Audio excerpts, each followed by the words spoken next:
Hi, in this video, we're going to talk about the performance of quicksort and the importance of picking the right pivot. So as we mentioned in the introduction to quicksort, the two closest competitors are merge sort and heap sort. So here we put all the data in the same table as well as charting them. And we can see that quicksort is a little bit faster than both of them. And with a little bit of optimization, there's no reason to doubt that quicksort can be quite a bit faster than both of them. Now, what is the big O of quicksort? So let's think about the average case first. And we have to kind of make an assumption here. On average, we hope that when we split the input, the two resulting partitions contain roughly the equal number of elements, right? So if that were the case, then kind of the big O analysis of the quicksort is going to be very similar to merge sort. If you remember, merge sort is also kind of just splitting things into two parts and then combine them. So if we kind of go through the same analysis, we would end up with something that is O of n log n. And again, that will be the average case. So the next question is, what would be the worst case for quicksort? So if you want to pause the video, kind of think about that, please do.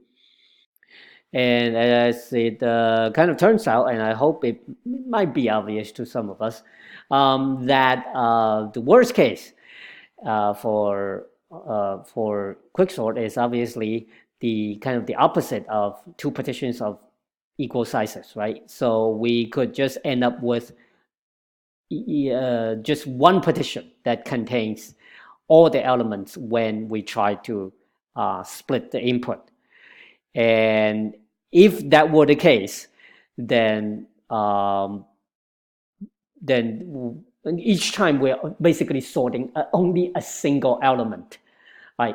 So that would mean that in order to sort the entire list, we'll have to do quicksort n number of times, and then each time the size of the input would shrink by one. So basically, we would the number of times or the number of iterations that we're going to go through would be just starting from n plus n minus 1 plus n minus 2, etc. And we've done this calculation before. We know it's going to be n out of n squared. So that would be the worst case scenario for quicksort. And so what kind of input would result in, quicksort failing to split into two partitions? It will just result in a single partition. Well, kind of think about it, it's just input that is already sorted, right? So each time the rest, all the rest of the elements are always bigger than, or bigger or smaller than the pivot. And yeah, that would be the worst case for quicksort. And it's pretty easy to test that, and that's why I have this test worst case performance in the quicksort test, that instead of just generating random samples, we have a sorted list that we get from using the range function. The range, as you know, by default, it generates number from 0 through to whatever the length is. So this would give us a sorted list of numbers, and this would be the worst case scenario. Another thing I want to point out is most of you probably know that Python has a limit on recursion, right? And by default, the recursion limit is around 1,000. It's a little less than that in practice, 900 something. But in any case, and the worst case performance for quicksort, obviously it's going to have to recurse many more times than the average case, and that's why you see this funny set recursion system, set recursion limit.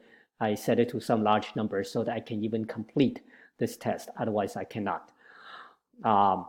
Anyway, and if after running this, I plotted this out, you can look at the first column here. It's just the quicksort.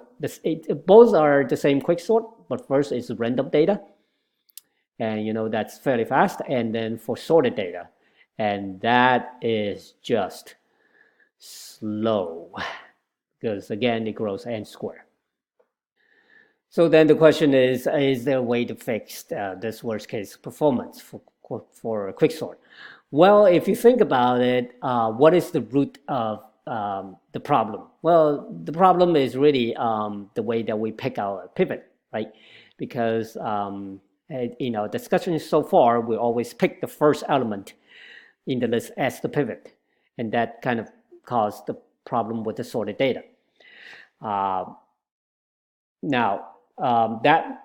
But there's nothing that says that we have to pick the first element as the pivot, right? There are actually many other ways to pick a pivot.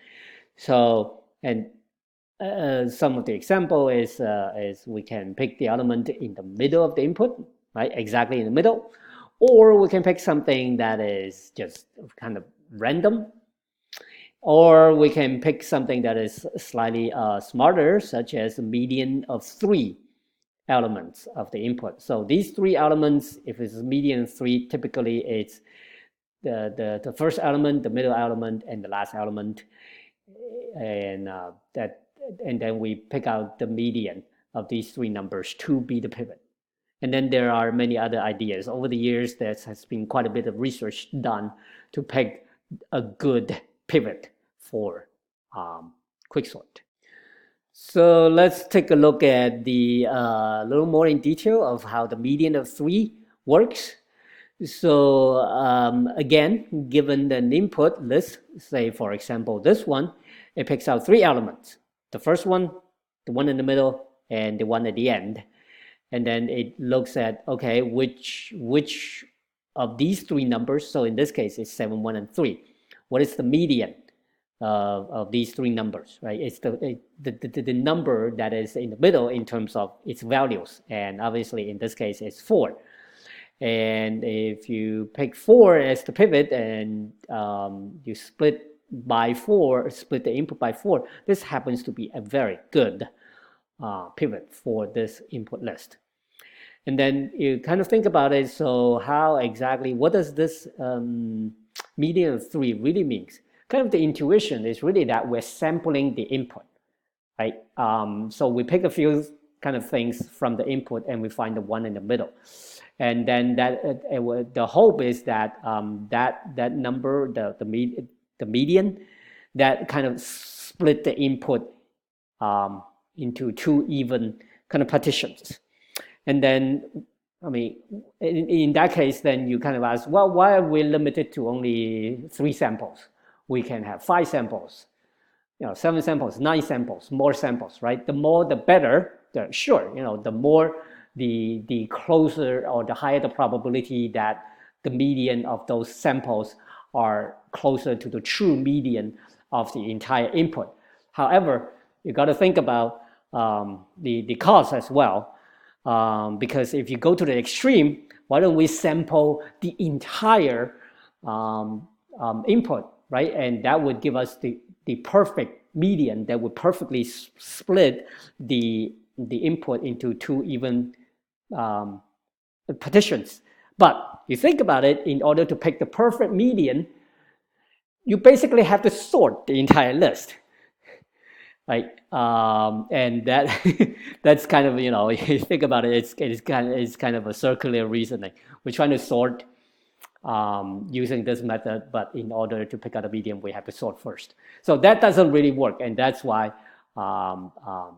we can only sample a few elements from the list. So moving on, how does the median of 3, how does that solve our worst case performance problem?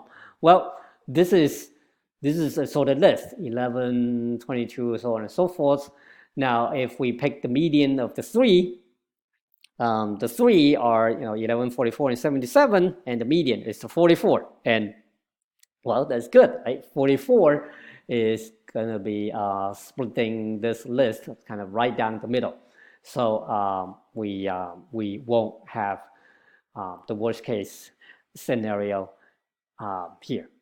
So your reading actually went straight into median of 3 and explained that in excruciating details, and it also shows the entire implementation a median of 3. I didn't do that because, well, I want to focus on the idea of quicksort, and also I want to give a reason as a motivation for the median of 3. Now that you see the worst case performance for quicksort, if we just pick the first element as the pivot, you know why we need a better scheme such as median of 3 to pick the pivot. Anyway, so it's important to understand the idea of median 3.